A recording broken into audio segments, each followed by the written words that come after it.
특강을 이어가도록 하겠습니다. 이번 순서는 주형환 저출산 고령화사위원회 부위원장님께서 저출산 고령사회에 따른 고등교육 정책 제안을 주제로 발표해 주시겠습니다. 큰 박수로 맞이해 주시기 바랍니다.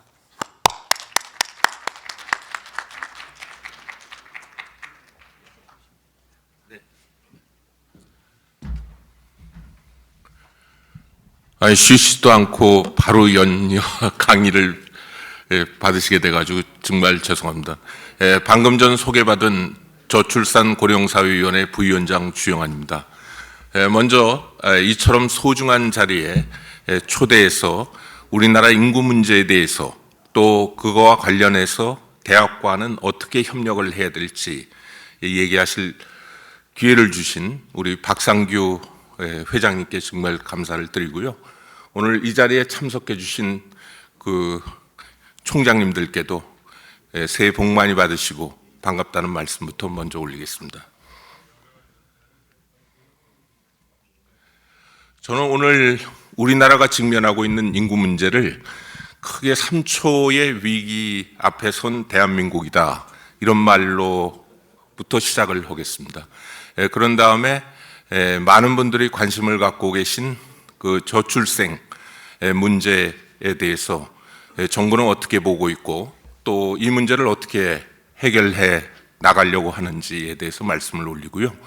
시간이 되면 그 작년 12월 기준으로 저희가 전 인구의 20%가 그 65세 이상 고령 인구가 된 초고령화 사회에 그 진입을 했습니다. 이 부분에 대해서 간략하게 말씀을 드리고 마지막으로 그 대학과의 협력 방안에 대해서 저희 나름대로의 생각을 한번 그 공유해 드리도록 하겠습니다. 먼저 아마 많은 분들이 여기 총장님들 이런 가족계획 포스터를 보신 적이 있을 겁니다. 특히 70년대에 있는 그 포스터, 딸 아들 귀벌 말고 둘만 낳아 잘 기르자는 아마 지금도 많은 분들한테 회자가 되는 것 같고요. 그 당시 저희가 아주 산하 정책을 잘했습니다. 그래서 무료 불임 수술을 예비군 훈련을 가면 시행을 해줬고, 불임 수술을 받은 가정한테는 공공주택 우선 입주권, 오늘 아마 중앙일보에도 나왔습니다만 1970년대 말에 반포 개발했을 때 반포 주공아파트 입주하는데 우선권을 줬었습니다. 그런가 하면은 자녀가 2명 이상이 되면 출산 휴가도 안 줬을 뿐더러 의료보험이라든가 소득공제 혜택도 안 줬습니다. 이처럼 아주 성공적으로 산하 제한 정책을 하다 보니까 불과 50년 만에 출생아 수가 5분의 1 수준으로 급감했습니다. 1970년대 초만 하더라도 매년 100만 명 이상의 아이들이 태어났었는데요. 작년 기준으로 23만 명. 그리고 앞으로 한 30여 년이 지나게 되면 10만 명대로 떨어지게 됩니다. 그리고 무엇보다도 놀라운 것은 해방 이후 최초로 북한의 0-4세 인구가 우리보다 5만 명이 더 많습니다. 그런가 하면 또 남아있는 분들은 나이를 굉장히 먹게 되지 않습니까? 그런데 우리나라의 경우에는 이런 고령화가 그 속도 면에서 전 세계에 유례가 없다는 겁니다. 고령화가 되는 데는 한 3가지 이유가 있습니다. 첫째, 애를 적게 낳죠. 초저출생이 있고, 둘째는 기대 수명이 최근 20년 사이에 굉장히 많이 늘었습니다. 근데 우리나라는 거기에 하나 더 있는 게 뭐냐면 베이비 부머 세대가 급격하게 65세 이상 고령층으로 편입되고 있다는 점입니다.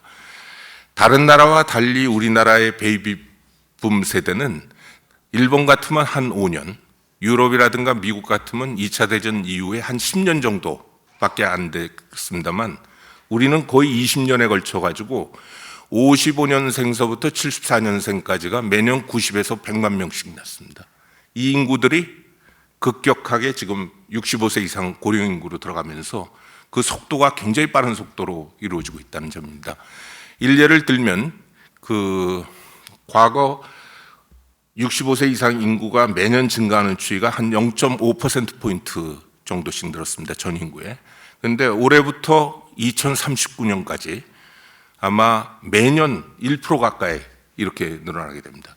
그래서 아마 2045년이 되면 전 세계에서 우리가 제일 그 어르신이 많은 나라가 되게 됩니다. 10분 중에 4분이 어르신이 됩니다. 이렇게 애들은 사라지고 남아있는 분들은 늙어가다 보니까 대한민국 자체가 없어지는 게 아니냐 하는 우려가 많이 나오고 있습니다. 사실 매년 30만 명씩 그 인구가 줄고 있습니다. 36만 명 하면 여러분들 잘 그 감이 안 오실 텐데 세종시 인구가 38만입니다. 매년 세종시 인구만한 도시가 사라지고 있다는 거죠. 이렇게 되게 되면 앞으로 그 76년 후인 2100년에는 지금 우리나라 인구는 절반 이하로 줄게 되고요. 여기에 더해가지고 인구 구조가 2050년에는 아까도 말씀드렸듯이 10명 중에 4분이 고령자, 그리고 2066년이 되게 되면 젊은 사람 한 분이 15세에서 64세의 인구가 어르신 한 분을 그 부양하는 전 세계에서 제일 그 부양비가 높은 그런 국가가 되게 됩니다. 이처럼 초저출생, 초고령화, 거기에 따라 가지고 초인구 절벽에 처한 대한민국이 계속 이런 상황을 유지하게 되면 우리 사회는 경제, 사회, 교육, 안보 전반에 걸쳐 가지고 시스템 자체가 붕괴되지 않을까 우려가 됩니다. 무엇보다도 인구가 줄고 또 늘면서 산업 인력이 부족하게 됩니다. 장기적으로 경제 성장은 둘로 결정이 되지 않습니까? 하나가 인구고 나머지 절반이 생산성인데 그 나머지 한 켠이 없어지는 거죠, 인구가. 그러다 보니까 한국은행 전망에 따르면 2040년 이후 한국 경제는 거의 0%대 성장을 하는데 특히 50년 이후가 되게 되면 저출생으로 인해 가지고 마이너스 성장 국면에 진입한다는 얘기가 있고요. 교육 인프라는 제일 먼저 영향을 받습니다. 아마 그 지금부터 한 7, 8년 뒤가 되면 초등학교 입학생이 현재보다 절반 이하로 감소합니다. 지금도 초등학교가 전국적으로 6,200개가 있는데 작년 기준으로 한 160개 교가 신입생을 하나도 뽑지를 못했습니다. 그 군대도 문제입니다. 지금 적정 상비군 병력이 50만이라고 하는데 지금 이 추세가 되게 되면 앞으로 한 10여 년 뒤가 되게 되면 현역 대상자가 1년에 20만 명 이하로 붕괴가 돼가지고 아마 한 40만 명 아래때, 그래서 군도 확실하게 구조조정하지 않으면 안 되는 그런 상황이 되고요. 그 노년부양비라든가 복지제도 안정성 문제는 제가 이미 말씀을 드렸고, 지역 소멸은 아마 지방에서 오신 그 대학 총장님들은 그 현장에서 지금 많이 보고 계시라고 생각이 됩니다. 그러면 이런 모든 것의 가장 큰 원인이 되는 초저출생 문제는 어떻게 극복을 할 건가 하는 부분에 대해서 말씀을 올리도록 하겠습니다. 그러기 위해서는 먼저 이 초저출생 관련돼 가지고 그 이유가 뭔지, 그리고 정부는 그동안 뭘 해왔는지, 다른 나라들은 어떻게 했었는지, 그래서 정부는 이 문제를 어떻게 극복하려고 하는지, 이런 부분들이 이제 아마 궁금한 주제가 아닐까 생각이 됩니다. 왜 애들을 안 낳을까요? 애를 안 낳는 이유는 무엇보다도 결혼을 잘 안 합니다. 하더라도 또 늦게 합니다. 그리고 결혼을 하더라도 덜 낳고 늦게 낳고 낳지 않는 부부가 증가합니다. 결혼이 왜 중요하냐면 우리나라에서 출산은 95% 정도가 결혼이라는 그 제도를 통해 가지고 납니다. 우리는 사실 비혼 출산이 상대적으로 적습니다. 그 몇 년 전만 하더라도 2%도 안 됐습니다. 그래서 결혼이 늦는 게 이게 주는 게 이게 가장 큰 이유 중에 하나고요. 무엇보다도 25세에서 34세 가장 애들을 많이 낳을 수 있는 그 계층하고 또 중산층 이상의 출산율이 지속적으로 그 떨어지고 있습니다. 여기 보시면 국민들 인식 별반 다르지 않습니다. 결혼에 대해 또 출산에 대해서 부정적입니다. 10명 중에 3명이 결혼에 대해서 부정적이고요. 그렇지만 한 가지 실버 라이닝이 있는 것은 일과 가정이 양립되거나 경제적 조건이 개선된다면 결혼, 출산할 의향이 있다. 그리고 이상적으로 보는 자녀 수가 1.8명이라는 겁니다. 우리가 학계 출산율이 0.72명인데 거꾸로 얘기하면 우리가 일과 가정을 양립시켜주고 경제적 조건을 개선시켜준다면 1.8명까지 올릴 수 있는 포텐셜이 있다는 그게 되죠. 저희가 사실 그 조사를 해봤더니 왜 결혼을 안 할까 조사를 해봤더니 한 70%는 돈 문제예요. 20%는 필요를 못 느껴서 가치관이 달라졌습니다. 10%는 좀 놀라운 건데 그 만날 기회가 없다고 합니다. 요즘 애들이. 근데 돈 문제 70%를 결혼 단계랑 출산 단계로 한번 나눠 가지고 봤어요. 그랬더니 결혼 단계에서 가장 중요한 변수는 안정적인 직업이 있느냐 없느냐. 그리고 출산 단계에서는 대체로 부부 한 사람이나 둘이 모두 직장이 있기 때문에 직장으로 인해 가지고 자기 커리어를 발전시키는 것이 애를 낳은 거랑 양립이 되느냐 안 되느냐, 일과 가정이 양립이 되느냐 안 되느냐가 가장 중요한 변수고요. 결혼하고 출산 모두에 영향을 주는 거는 집값이었습니다. 왜냐하면 따로 살던 사람이 이제 한 군데 모여 살거나 아니면 식구가 늘어나게 되니까 그 보다 넓은 집을 갖게 되거나 새 집을 가질 수밖에 없기 때문에 이제 그런데요. 그래서 이런 부분들을 개선시켜 주지 않고서는 그 초저출생을 극복하기가 쉽지 않겠다 하는 거고요. 그러면 정부는 그동안 손을 놓고 있었냐? 그렇지는 않습니다. 그런데 우리가 좀 정책을 잘못했어요. 왜냐하면 80년대 초에 학계 출산율이 이미 한 명대로 떨어졌습니다. 2.1명이 돼야 현재 수준의 인구를 유지를 하는데, 근데 사실 1960년대 초만 하더라도 우리 학계 출산율이 5명이었어요.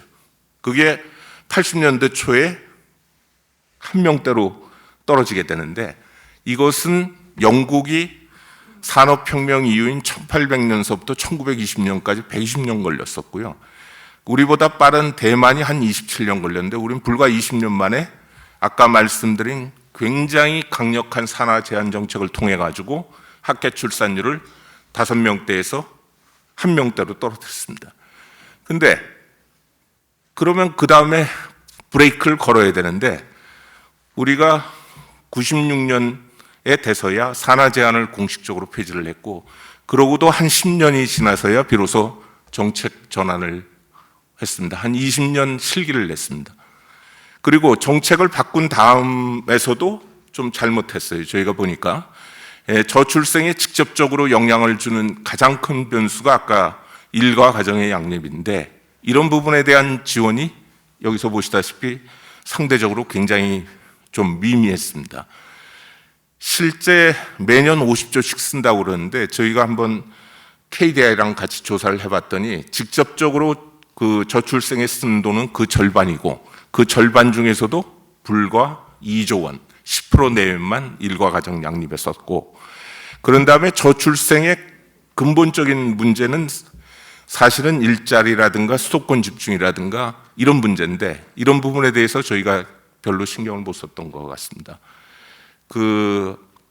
저희가 보게 되면 그리고 정책 대응 방식 면에서도 좀 저희가 잘못한 부분이 있었습니다. 선택과 한정된 재원이라면 좀 가장 효과가 있는 부분에 집중해서 써야 되는데 그런 부분이 부족을 했고, 또 성과 평가도 미흡했을 뿐만 아니라 이 저출생 극복을 위해서는 사실은 정부만 혼자서 그 정책을 아무리 잘 만들어도 이 정책이 기업 현장이라든가 지자체라든가 시민단체라든가 아니면 학교라든가 이런 걸 통해 가지고 현장에서 접목이 돼야 되는데 그런 부분이 좀 저희가 미흡하지 않았나 이런 생각을 합니다.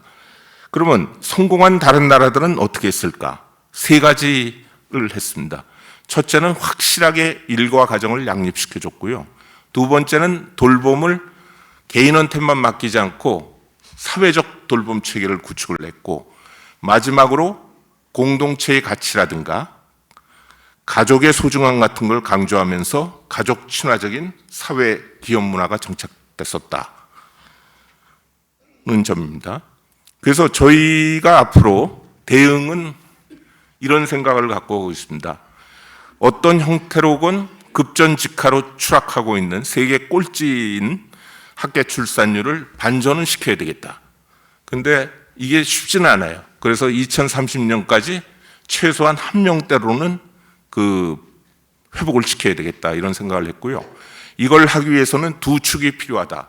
하나는 정책적 대응이라는 축이 필요하고, 하나는 사회 인식이라든가 사회 문화를 바꾸는 게 필요하지 않나, 이런 생각을 했습니다. 무엇보다도 결혼하고 애를 낳고 기르는 데 따른 경제적 부담하고 거기에 따른 기회비용을 줄여주는 게 가장 필요하지 않나. 그러면 그거의 핵심은 결과 일과 가정을 양립시켜주고 양육할 때 따르는 교육비 부담 포함해가지고 이런 부담을 줄여주면서 집값을 또 주거 부담을 줄여주는 게 가장 중요하지 않나, 이런 생각을 했고요. 그런 다음에 보다 근본적으로 좋은 일자리를 많이 창출하고 사교육비를 좀 경감시켜주고 수도권 집중을 억제시켜주는 게 가장 필요하지 않나 싶습니다.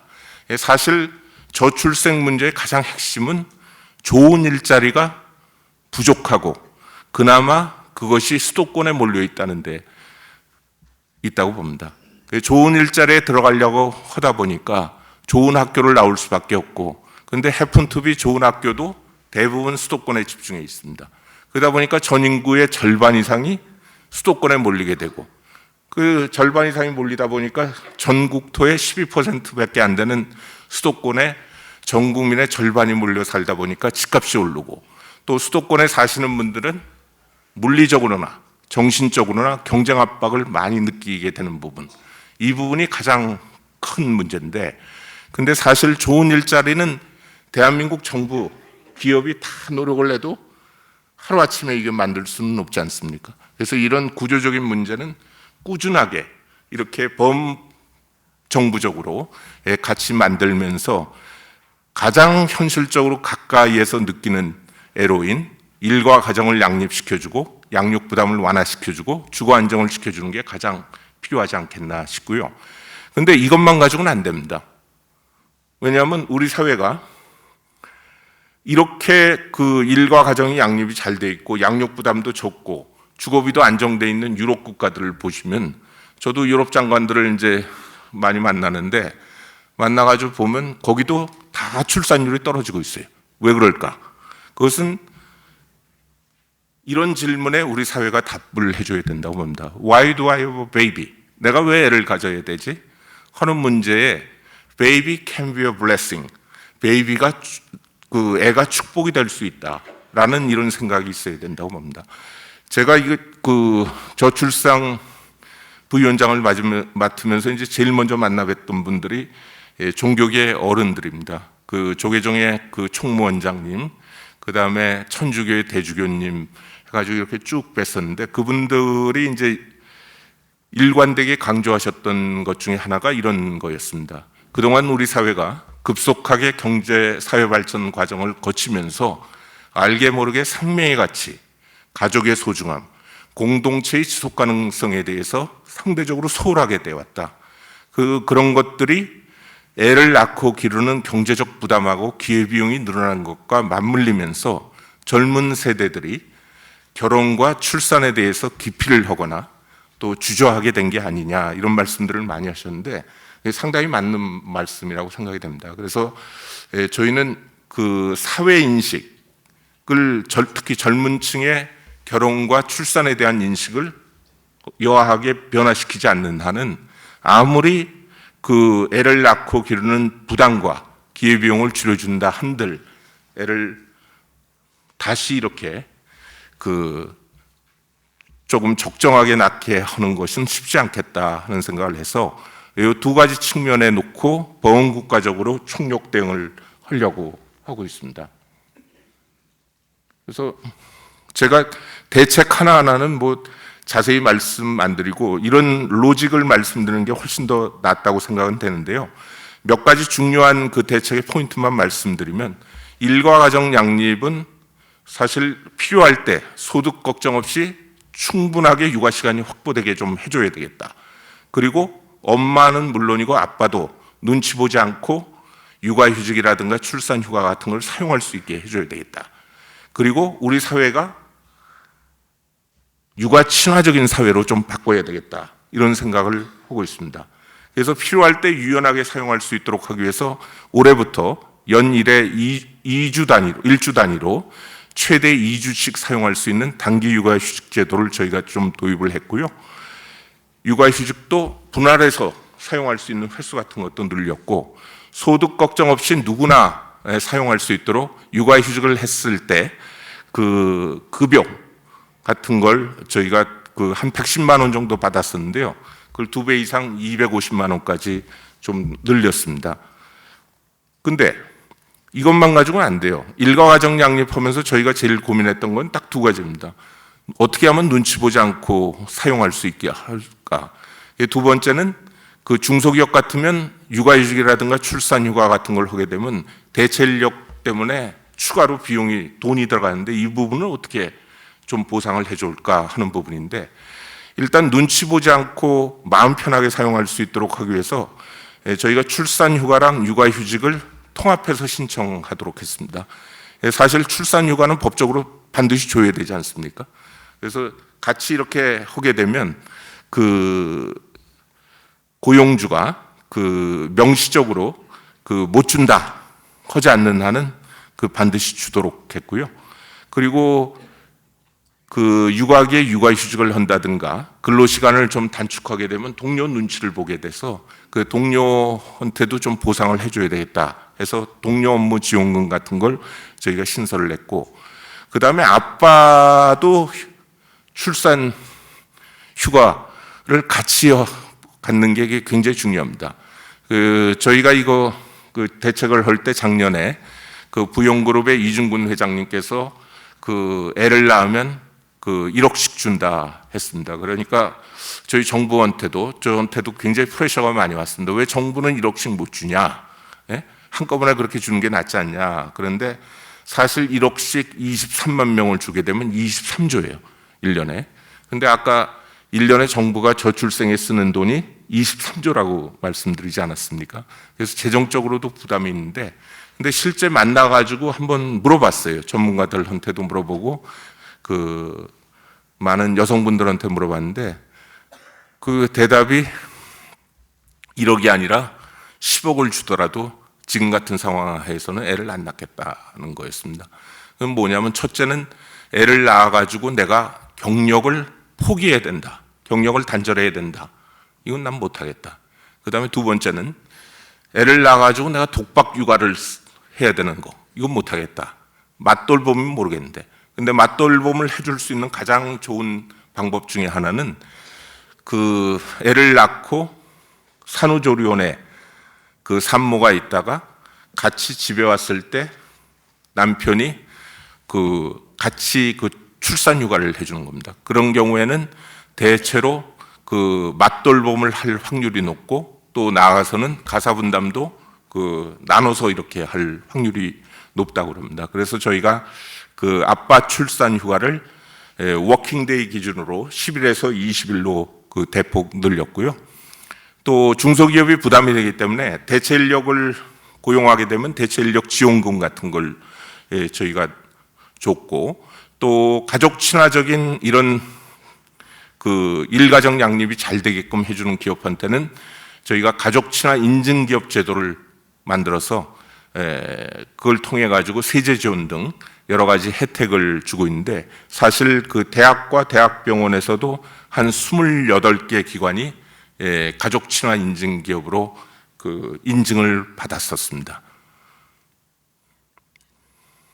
그 다음에 양육 부담 완화는 기본적으로 저희가 0세에서 11세까지 태어나서 초등학교 졸업할 때까지는 국가가 책임지고 좀 돌봐주겠다 해서 그 유치원하고 어린이집을 그 예를 들면 저희가 아침 7시 반서부터 저녁 7시 반까지 12시간 필요할 때 언제든지 맡기실 수 있도록 해드리고, 또 이 부분은 완전히 무상으로 2027년까지 이렇게 바꾸려고 하고 있고요. 그 다음에 초등학교에는 아침 8시부터 저녁 8시까지 맡기실 수 있는데, 방과 후 프로그램을 늘봄 학교라고 그래서 그걸 통해 가지고 저희가 예를 들면 예체능이라든가, 또 가장 수요가 많은 거가 영어인 것 같습니다. 그래서 영어 교육을 시키는 그런 프로그램을 합니다. 그런데 영어는 우리 교육과정 거기에 따르면 초등학교 3학년 이상부터 가르칠 수 있다고 해서 놀이형 형태로 이제 영어 교육을 시키는 그런 방향으로 저희가 하고 있습니다. 그리고 중요한 게 이제 주거비인데요. 주거비 관련돼 가지고는 저희가 기본적으로 한 4가지 측면에서 좀 접근을 하려고 하고 있습니다. 첫째는 뭐냐면, 일단 집을 좀 많이 만들어 줘야 되겠다. 신혼부부라든가 출산부부를 위해 가지고. 그래서 그린벨트를 풀어서라도 주택 공급을 좀 확실하게 늘리자. 그래서 저희가 매년 12만 호 플러스 알파 정도를 신혼부부, 출산부부를 위해 가지고 공급을 하고요. 그러면 집만 늘려주면 뭐하냐? 집 살 돈이 있어야 되지 않냐? 그래서 신생아 특례 대출이라는 게 있습니다. 그래서 이건 소득 제한 없이 가서 대출을 일으킬 수 있도록 하고, 또 애를 낳으면 우대금리를 애 하나에 따라 가지고 0.4%씩 이렇게 낮춰주는 그런 형태로 했고요. 그 다음에 이제 결혼이 이제 페널티가 된다는 것 중에 하나가 청약 요건 같은 게 좀 불리했었습니다. 각자 따로 있을 때가 오히려 청약하기가 더 좋은 그런 거였었는데, 그런 부분들은 완전히 없애고 오히려 신규로 출산한 가구한테는 신생아 특공이라고 그래가지고 이 특공을 한 번 더 받아가지고 넓은 집으로 갈 수 있도록 이렇게 좀 조치를 취했습니다. 사실 대한민국 정부가 있으면서 주택 특별 공급을 한 번 더 기회를 준 적이 전혀 없거든요. 그런데 이런 조치까지 저희가 했고요. 그 밖에 난임 같은 경우가 이제 제일 많은데, 우리가 23만 명 중에 한 2만 명 가까이가 난임으로 태어납니다. 그래서 왜냐하면 결혼을 좀 늦게 하거든요. 늦게 하다 보니까 출산 연령도 늦을 수밖에 없고, 그러다 보니까 상대적으로 이게 자연 임신보다는 IVF라든가 이런 걸 통한 난임이 있어가지고 애를 낳기를 원하시는 분한테는 아무 제한 없이 나이 제한, 횟수 제한 없이 다 이렇게 지원해 드리도록 하고 있습니다. 그래서 아마 전 세계에서 난임으로 이제 애가 태어나는 게 제일 많이 난 나라가 덴마크고, 그 다음에 우리고 이스라엘인데, 제가 이스라엘 대사를 한번 만났는데 난임이 제일 중요하니까 난임 지원을 좀 대폭 늘려주는 게 좋다. 그래서 우리 걸 소개를 했더니 이스라엘 제도보다 한국 제도가 훨씬 더 낫다, 이런 얘기를 들은 적이 있습니다. 어쨌든 이런 일가정 양립, 그 다음에 양육 부담을 완화하고, 그 다음에 주거에서 결혼이 페널티가 되는 부분들을 없애고 오히려 메리트가 되게 하는 그런 노력들을 하면서, 동시에 구조적으로 좋은 일자리를 더 많이 창출하고, 그 다음에 사교육비 부담을 완화하고, 이런 노력을 같이 함으로써 결혼하고 애를 낳고 기르는 데 따른 경제적 부담하고 기회비용을 줄여주는 역할을 하고 있고요. 이것만 가지고는 안 되기 때문에 민간 주도로 저출생 극복 추진본부가 경제계, 금융계, 방송계, 학계, 종교계 분들이 같이 뜻을 모아주셔가지고 만들어졌습니다. 그래서 이걸 통해 가지고 범국민 캠페인 같은 걸 한다든가 이런 노력을 하고 있습니다. 그러다 보니까 사실 오늘 이제 발표가 됐습니다만, 작년 처음으로 아마 출산율이 반등하지 않을까 싶습니다. 2023년에 한 0.72까지 떨어졌고, 올해 아마 당초 통계청 예측치로는 한 0.68까지 떨어진다고 했었는데, 올해 출산율이 0.74 내지 0.75가 되지 않을까. 그게 처음으로 저출생 추세 반전의 모멘텀이 된 것 같고요. 혼인 건수도 또 계속 늘고 있습니다. 한 10 내지 20%씩 계속 늘고 있어가지고 앞으로도 이 출산율이 좀 반전될 수 있는 그런 계기는 만들어지지 않았나 이런 생각을 하고 있고요. 제가 시간이 어느 정도 되는지 모르겠네요. 예, 그러면 제가 초고령 사회는 아마 자료를 좀 참고를 해주시고, 오늘 제가 여기 총장님들께 정말 말씀드리고 싶은 거는 이 저출생 문제 관련돼 가지고 대학과의 협력 방안이라고 생각을 합니다. 그래서 그 부분에 대해서 조금 말씀 올리도록 하겠습니다. 여기 그림에서 보시다시피 저출생이 되게 되면 학령 인구가 감소가 되고요. 그러면 결과적으로 대학에 들어올 학생들도 줄어들게 되겠죠. 그래서 실제로 보게 되면 1970년만 하더라도 우리가 초중고 학령 인구가 한 1000만이었습니다. 근데 작년 기준으로 지금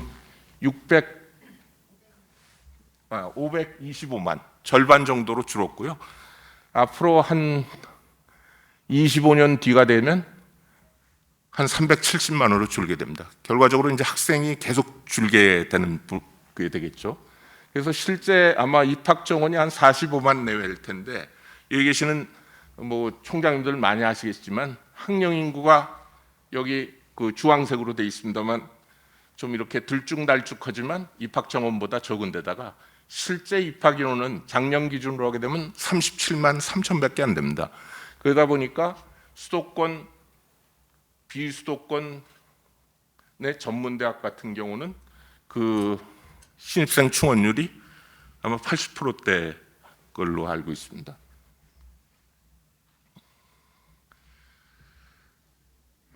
대학의 역할은 아마 연구도 있고, 저도 장관 그만두고 난 다음에 대학에서 미국 대학에서도 가르치고 여기 한국 대학에서도 가르쳐 봤습니다만 연구도 하고 교육도 있지만 저희는 사회 통합의 역할도 좀 중요하지 않나 이런 생각을 합니다. 지금까지 우리나라 대학은 학생 입장에서 보게 되면, 또 학부모 입장에서 보게 되면 좋은 일자리를 획득하기 위한 통로 역할을 하지 않았나. 그러다 보니까 입시 경쟁이 심화되고, 그리고 재작년 기준으로 하게 되면 역대 최고의 사교육비가 드는 그런 상황이 됐는데요. 근데 외국 같은 데를 보게 되면 아마 이미 우수한 학생이 아닌 잠재력이 높은 학생을 선발해가지고 우수한 인재로 성장시키는 걸 굉장히 큰 목표로 삼는 대학들이 많았던 것 같습니다. 제가 보니까. 예를 들면 얼마 전에 뉴욕 타임스에 기고했던 웨슬리언 대학 총장의 얘기지만, 대학의 최우선 과제는 기회가 필요한 학생을 찾고 그들의 교육적 잠재력을 최대한 발휘하는데 필요한 자원을 제공하는 거다. 그리고 어디에 살든 어디에 있든 부모가 학교를 다녔던지 여부에 관계없이 그 사회의 기회 구조를 바꿀 수 있는 경로가 돼야 된다, 이런 얘기를 했고요. 아마 카이스트의 이광영 총장님도 텔레비에서도 이걸 설명을 하셨던 것 같은데, MIT 총장이 아마 제일 자랑하는 게 이거라고 그럽니다.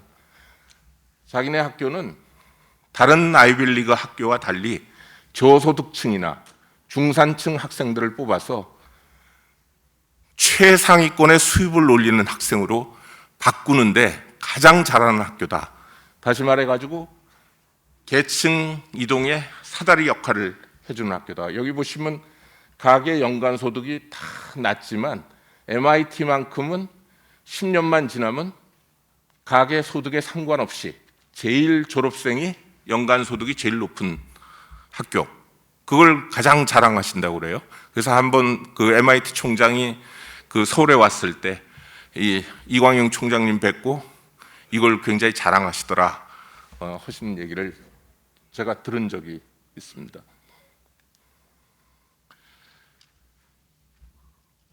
그런 맥락에서 한 가지 여기 총장님들이 한번 좀 생각을 해주십사 하는 게, 저희는 사실 다자녀 가정이 교육비 부담이 굉장히 높습니다. 근데 다자녀 가정을 우대해주고 인정해주는 풍토가 돼야 애를 이렇게 낳으려는 그 모티베이션이 좀 생기는 것 같습니다. 그래서 그런 분들한테 지금도 대학에서 자율적으로 다자녀 전형을 할 수가 있습니다. 그래서 이미 51개 대학에서 이걸 운영하고 있고, 카이스트라든가 디지스트 같은 데가 이걸 확대를 하려고 하고 있습니다. 얼마 전에 제가 이걸 확대하신 그 대학교 총장님을 뵙고 어떻게 이걸 확대를 하신 겁니까? 여쭤봤더니 교수님들이 원하시더라. 그래서 교수님들이 왜 원하세요? 그랬더니 요즘 애들은 대부분이 그 한 자녀 가정이라 보니까 그 사회성이 많이 좀 떨어진답니다. 근데 다자녀 집안에 그 학생이 오게 되면 굉장히 그 사회성이 좋아가지고 그 클래스의 분위기 또는 아니면 실험실, 팀의 분위기가 완전히 바뀐대요. 그런 측면에서 교육적 효과가 크더라. 그런 말씀을 하시는 걸 제가 들었고요. 또 실제로 이제 카이스트도 그렇고 서울대학도 보게 되면 그 지역 균형 전형으로 선발된 입학생의 그 성적이 서울대학교 같으면 그 정시 입학생보다 높고 또 4년 내내 그게 유지가 되고, 카이스트 같은 경우에 다자녀라든가 이런 형태로 들어온 학생들도 처음에는 좀 낮지만 모티베이션이라든가 이런 게 잘 돼 있어가지고 나중에는 성적이 훨씬 더 올라가더라. 그리고 학급 전체의 그 사회성이라든가 이런 걸 함양시켜주는 그런 효과도 있더라. 예, 그런 말씀들을 많이 하시는 것 같았습니다. 그래서 혹시 기회가 되시면 그 이미 대학 자율적으로도 그 기회 균형 특별 전형에 그 다양한 대상이 있습니다만, 여기에 이제 다자녀 가정의 자녀만 좀 추가하는 형태가 되면 이런 그 기회를 좀 줄 수 있지 않을까. 이 부분은 제가 사실은 뭐 이 이상으로 하는 것도 우리 이주호 부총리랑도 여러 번 얘기를 했습니다만, 일단은 그 지금 현재 있는 제도 하에서 좀 그 지역균형, 저소득층, 직업계 고등학교 졸업자 외에 이런 다자녀 가정 자녀들한테도 조금 그런 기회를 주시면 우리 사회가 저출생을 극복하는 데도 도움이 되고 교육적 효과도 또 총장님들 가운데는 있다고 하시니까 한번 생각을 해주시면 어떨까 하는 부분이 하나 있고요. 또 하나는 사실 저출생의 원인 중에 하나는 그 우리 청년들의 입직이 상대적으로 늦어지는 데 있습니다. 저도 대학을 가보고 놀랐는데 대학교 4학년 2학기를 한 3년, 4년 다니는 학생도 있더라고요. 스펙 때문에. 근데 이렇게 그 입직이 늦어지다 보니까 결혼이 늦어지다 보니까 그 애를 낳는 연령도 늦습니다. 우리가 전 세계에서 제일 늦습니다. 초산 연령이 33세인데요.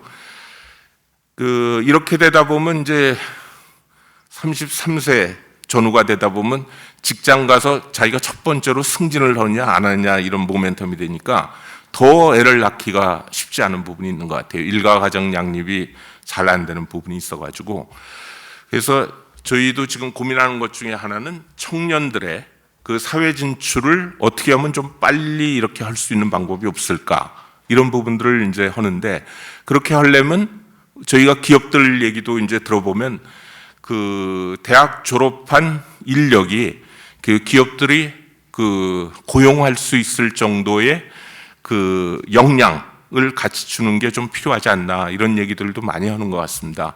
그래서 한편으로는 뭐 지금도 많이 하시지만 계약학과라든가 산업 수요를 반영해서 교육 과정을 좀 운영해 주시는 그런 부분도 이제 도움이 많이 되겠지만, 사실 저도 가서 놀랐는데 이건 뭐 사실인지 아닌지 모르겠습니다만 삼성의 사피 프로그램을 제가 한번 갔더니 거기가 취업률이 굉장히 높습니다. 대학 졸업하고 많이 오는데, 근데 거기는 교육 과정을 그 전공 800시간, 그 다음에 전공의 바탕을 둔 프로젝트를 800시간 해가지고 거기를 이수하고 나면 거의 100%다 국내외 기업에 취직이 된답니다.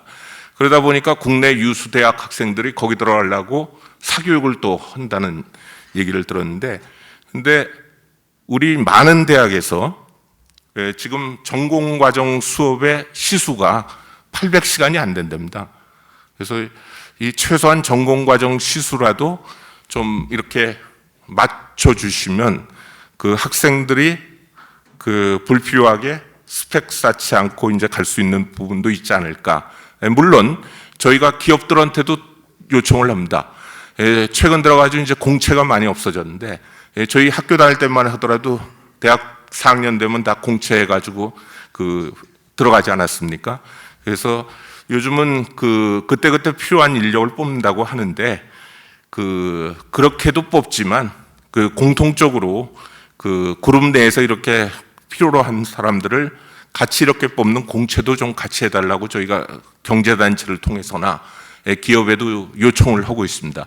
근데 대학에서도 예를 들면 전공 분야에 집중적인 교육이 이루어지게 좀 도와주신다든가 이러면 훨씬 더 그 백지장도 맞들면 나는 것처럼 그 좋은 효과가 있지 않을까 하는 생각을 해보고요. 그 다음에 고령사회 관련돼 가지고는 대학이 참 그 좋은 그 플랫폼도 될 수 있는 것 같습니다. 의과대학이 있다든가 또 부지도 넓은 그 대학 같은 데서 예를 들면 병원하고 고령자가 그 대학병원에 인접해서 가서 이제 그 의료 혜택도 받으면서 거기 이제 사는 이런 형태도 할 수 있을 거고요. 그리고 우리 사회가 이제 고령화가 되다 보면 지금도 그렇습니다만 한 73세까지 일을 하고 싶어 하세요. 그런데 73세까지 제대로 된 일자리에서 일을 하시려면 자기 스킬셋이 계속 바꿔줘야 되지 않겠습니까? 그런 맥락에서 그 라이프롱 에듀케이션 내지 그 트레이닝 같은 게 이제 굉장히 중요해질 것 같은데 그런 프로그램 같은 것도 많이 확대가 된다면 고령자가 그 괜찮은 일자리에 그 취업할 수 있는 이런 기회가 되지 않을까 그런 생각을 그 감히 해봤습니다. 제가 인구 문제를 이제 말씀드리면서 마지막으로 이제 말씀드리고 싶은 거는 지금 현재의 우리나라 학계 출산율을 보게 되면 사실 이것은 14세기 유럽을 그 강타한 흑사병으로 인한 인구 감소 시대랑 거의 비슷합니다. 그런데 그 흑사병으로 인해 가지고 인구 감소가 되면서 유럽 사회에서 봉건제가 위기에 봉착을 했습니다. 그런데 이 위기를 맞아 가지고 동유럽하고 서유럽하고 대응하는 방식이 달랐습니다. 서유럽 같은 경우에는 그 흑사병으로 인해 가지고 영주도 줄었지만 농민은 더 많이 줄었습니다. 그 줄은 농민들한테 오히려 인파워먼트를 시켜줬습니다. 권한을 많이 주고 그 다음에 농민 부담을 줄여주고 부역 의무도 화폐지대로 바꿔줬습니다. 그러다 보니까 농민이 자산을 축적하면서 또 자유소장농이 확대되면서 오늘날 자본주의, 나아가서는 산업주의의 맹아가 싹텄고 반면에 동유럽의 경우에는 그 줄어든 농민들, 농노들을 그 영주들이 더 스퀴즈 했어요. 더 수탈을 하기 시작했어요. 예를 들면 공동지 썼던 것도 그냥 수탈해버리고 자유농민도 예속시켜버렸습니다. 농노제를 오히려 강화를 한 거죠. 정반대로. 그러다 보니까 19세기까지 농노제를 유지를 했고 그것이 결과적으로 자본주의, 산업혁명에 진입하는 것을 늦게 하지 않았나. 그래서 오늘날 서유럽과 동유럽 간의 경제, 사회발전 차이가 상당 부분 14세기 유럽을 강타한 흑사병으로 인한 인구 위기 감소 그 대응 방식에서도 찾을 수 있지 않나 하는 연구 결과가 있다고 제가 들었습니다. 그래서 우리가 직면한 인구 감소는 급격한 변화를 요구한다는 측면에서는 분명 위기입니다만 이를 계기로 인해 가지고 우리가 그동안 인구 팽창 시대에 만들어졌던 그 경제 사회 산업 구조를 보다 포용적이고 보다 혁신적이고 보다 생산적인 생산성 위주의 그런 제도로 바꾼다면 오히려 이것이 그 도약의 기회가 되지 않을까 이런 생각을 해봅니다. 감사합니다. 네.